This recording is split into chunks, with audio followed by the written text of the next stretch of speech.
नमस्कार, मैं प्रेम, आप देख रहे हैं एमके न्यूज इंडिया। 2011 में नीतीश कुमार का ड्रीम प्रोजेक्ट रहा ताजपुर से बख्तियारपुर 4 लेन, जो बीते दिन जो है फिर एक बार जो उसका है जो पिलर गिर गया।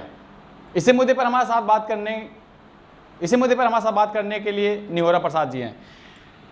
कैसे देखते हैं फिर से पुलिया गिरने का जो नाम है कम नहीं रहा, फिर ताजपुर से लेकर बख्तियारपुर जो 4 लेन बन रहा है वो फिर से गिरा। पिलर का मतलब समझते हैं? वहाँ पिलर गिरा है।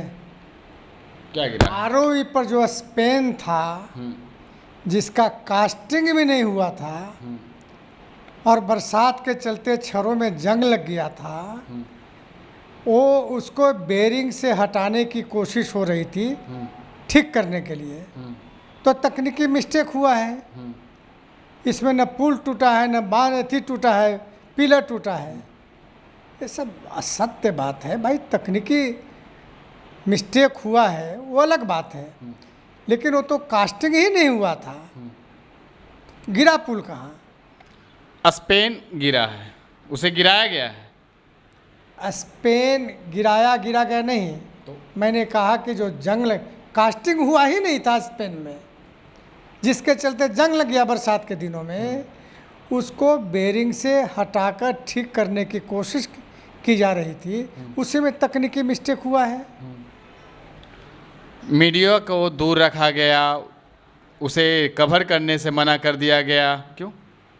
सारे टीवी में तो देख रहे हैं भाई, कैसे कवर करने से मना किया गया। सवेरे से चल रहा है, सारे चैनल पर चल रहा है। पहले क्या बोला गया था?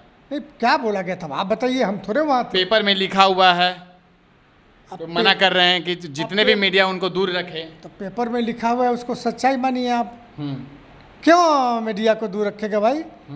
कोई गलत काम हुआ है कि मीडिया को दूर रखेगा?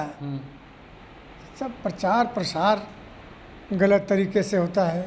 तो फिर ये कब तक चलता रहेगा? पुलिया गिरने का जो सिलसिला कब तक चलता रहेगा? कहाँ पुलिया गिरा है, सिलसिला है? ज़रा बताइए, एक का भी नाम बताइए, सिलसिला कहाँ है? तो अब ये गंगा में तेज बहाव के कारण गिर जाते हैं। नहीं, मुझको ये बताइए ना, जो आप कह रहे हैं कि सिलसिला मुजफ्फरपुर पुल गिरा, वो उसमें क्या हुआ? कहाँ मुजफ्फरपुर पुल गिरा? जरा उस इतिहास भूगोल आपने देखा है? क्या है? जो पुलिया टूटे हैं वो अंग्रेज़ों के काल में बने हुआ पुलिया था। 35-40 साल पुराना पुलिया था। MLA MP के कोर्स से बना हुआ पुलिया था।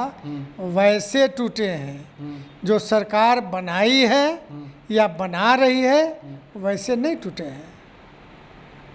समीक्षा कर लीजिएगा। समीक्षा होगी।